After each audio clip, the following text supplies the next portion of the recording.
So, pain policy. Where does pain policy come from? D'où vient la politique en ce qui concerne la douleur?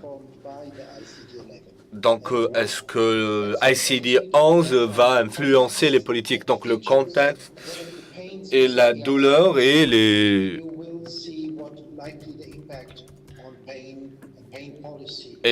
principales caractéristiques aussi. Vous savez tous que l'ICD est un standard international. Il est appliqué dans 110 pays et dans beaucoup de pays. Et pour la morbidité des statistiques, la mortalité, des mortalités, qualité et sécurité. Et il est utilisé aussi pour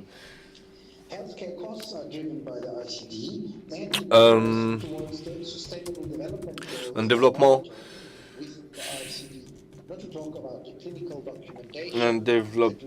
les soins primaires, aussi pour l'interaction des substances, tout ce qui est relevant. ICD est présent et le ICD-11 a ouvert la porte à tous ces nouveaux arguments, ces nouvelles caractéristiques. Beaucoup de pays ont beaucoup de langues, par beaucoup de professionnels. Tous les data, toutes les informations viennent de sources différentes, peuvent être utilisées pour faire des statistiques, pour faire des analyses et pour informer les personnes qui écrivent les lois, les législateurs. Donc, c'est la raison pour laquelle on a plus de détails. Au plus de détails, on les offre aux lecteurs. Et comme ça, on aide un peu à comprendre la difficulté de la classification. Beaucoup de vous pourraient savoir, quelques-uns de vous pourraient ne pas savoir qu'on a ces familles de classification. Je ne vais pas aller de manière profonde. Ce que vous avez ici, les couleurs, le bleu, le rouge,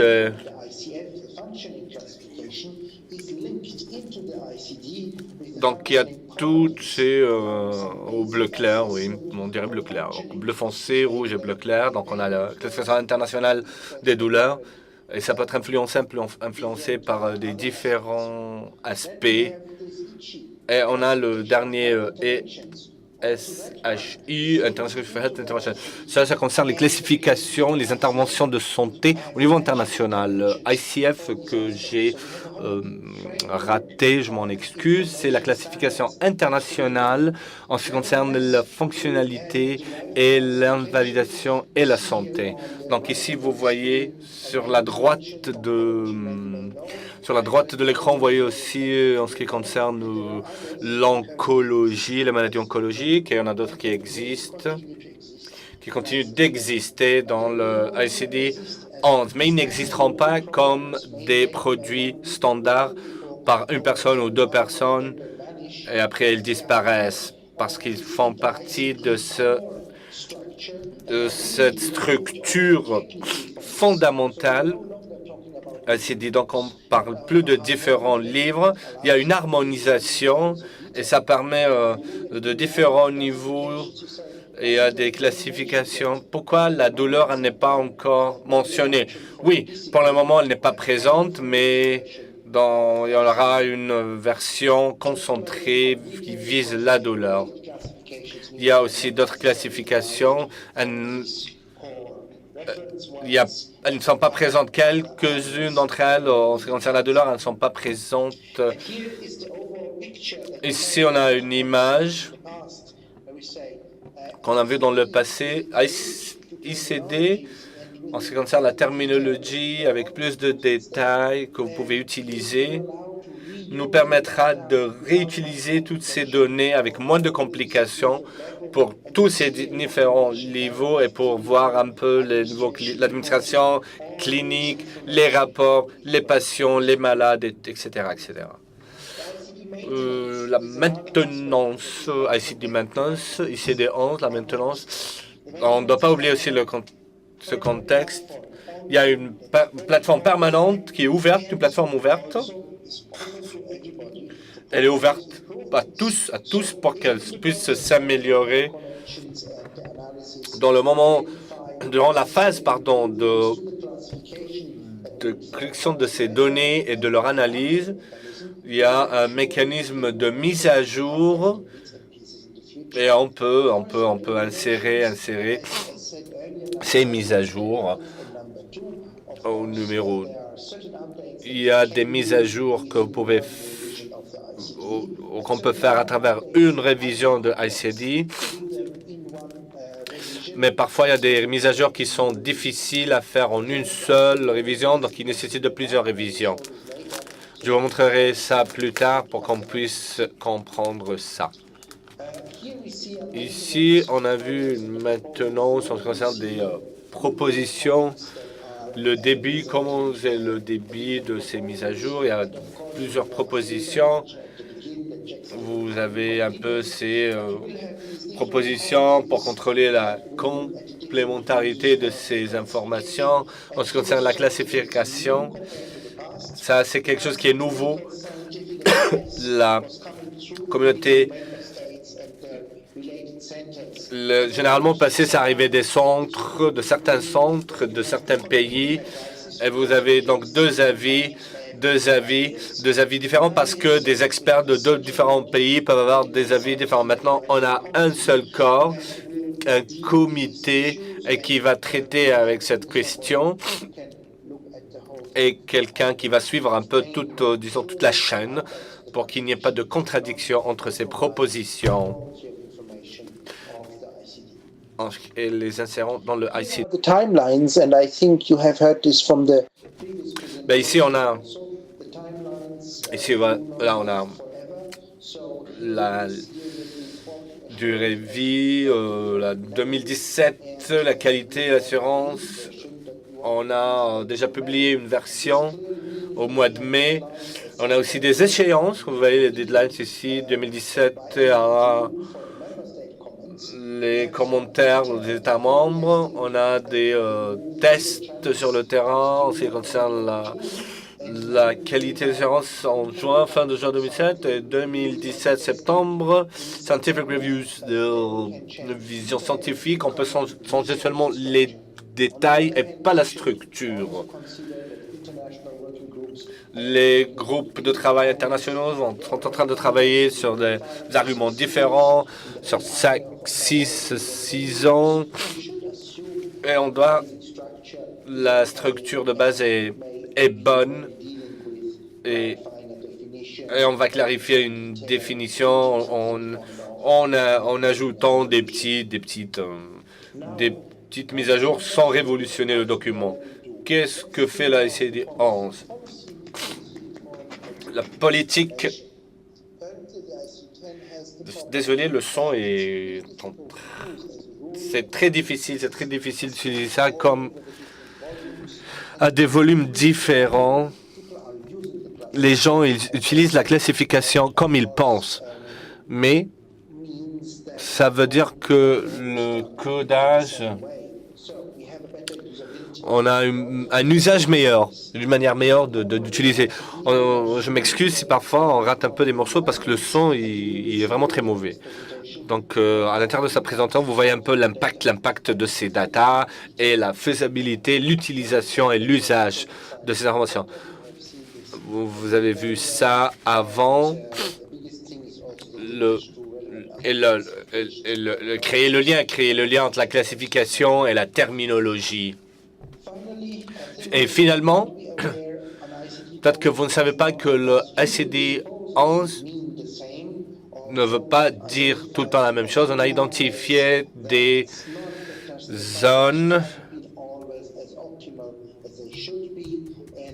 parce que peut-être qu'elles sont pas vraiment. On a identifié des sujets où il y avait un peu du travail supplémentaire à faire. Il y a des pays où ils ont plus de cas concernant certains types de maladies qu'on peut et comparer aussi en se basant aussi sur la structure de leur population, de la douleur, les résistances antimicrobique. Donc, le ICD-10, mais elle va disparaître dans le 11. La fibrose cystique, la classification du diabète a été vraiment compliquée. Il y a des détails qui manquent, la santé mentale. La communauté scientifique a fait ça, a traité ça, mais ICD, non. Donc, il y a des problèmes d'indexation. Il n'y avait pas vraiment d'instruments pour la standardisation, pour la maintenance. Plus de standardisation, ça veut dire quoi? Faire plus de mises à jour. Et ça veut dire aussi d'économiser de l'argent. Ça va avoir un effet sur les politiques.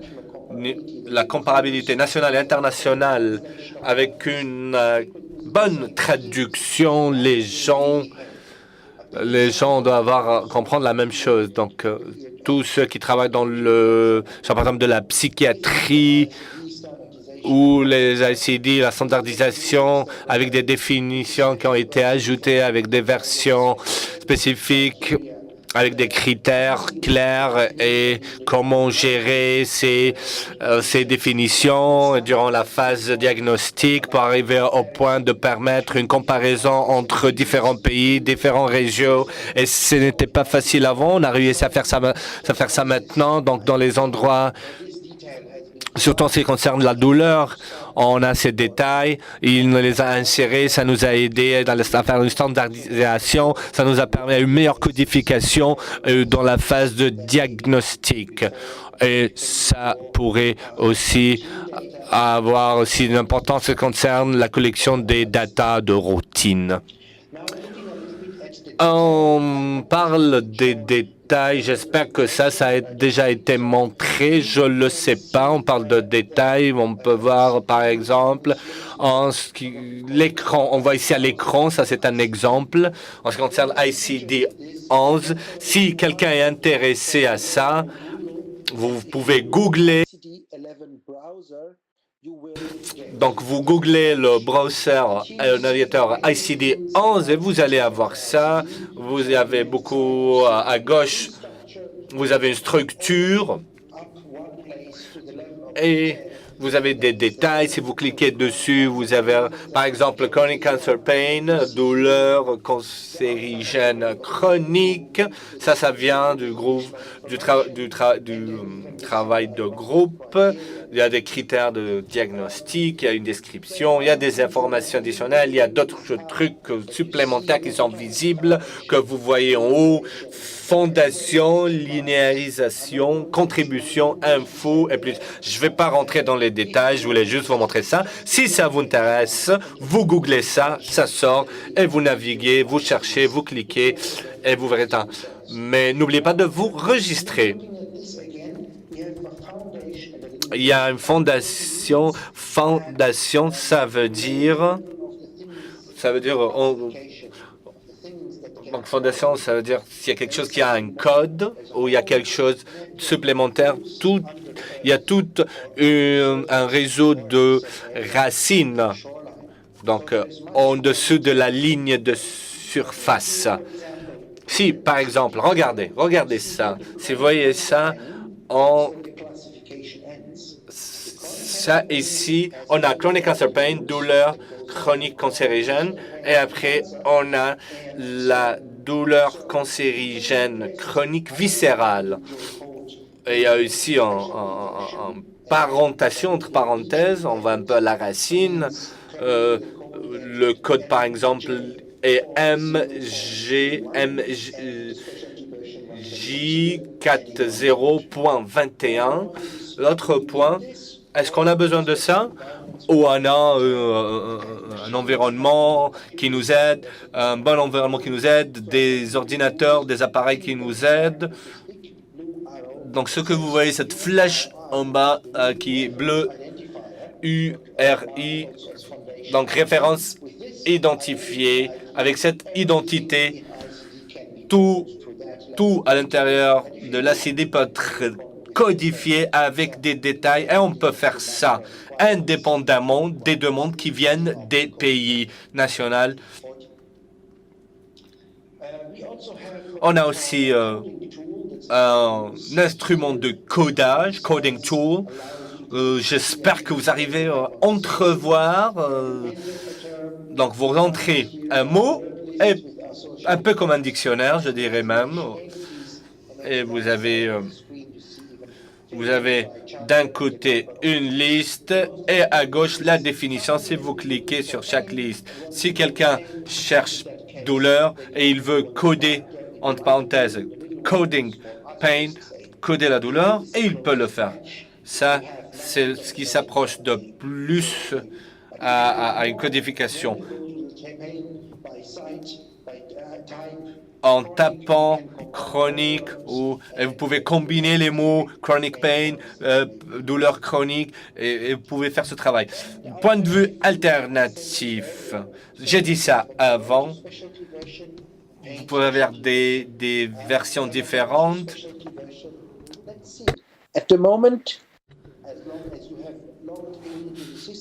Quand vous rentrez dans le système, quand vous vous loguez dans le système, il y a différentes versions. Vous voyez ça. Vous avez ce navigateur.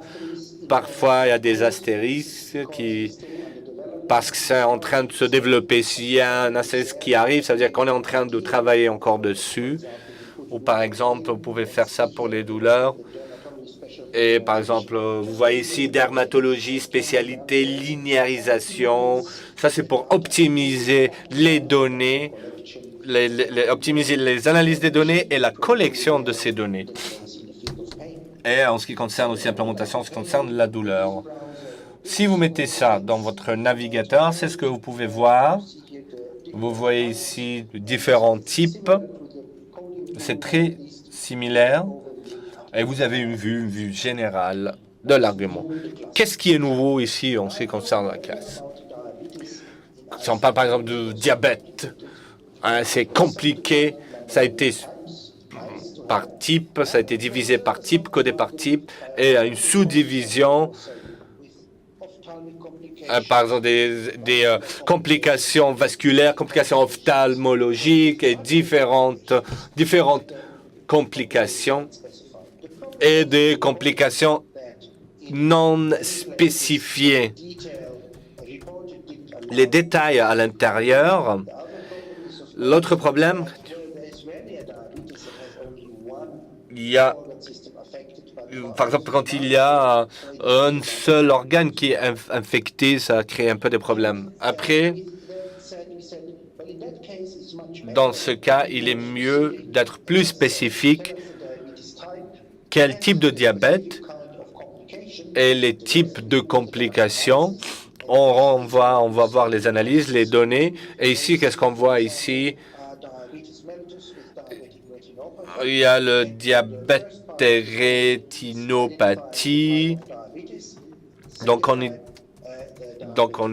Ou le diabète sucré, par exemple. Donc, en identifiant ça, on peut combiner beaucoup de choses de manière différente. On peut faire ça aussi pour la douleur.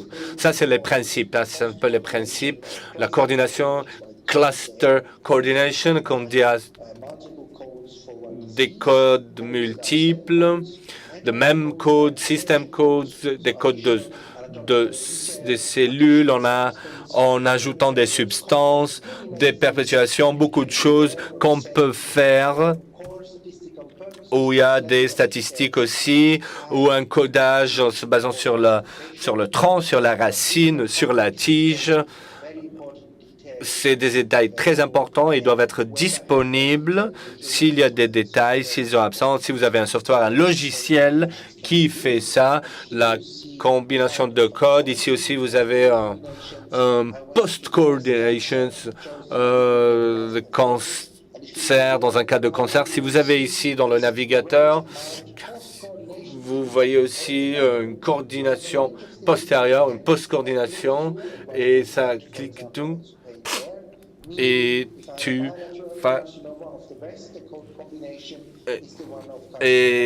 par exemple, carcinome du sein.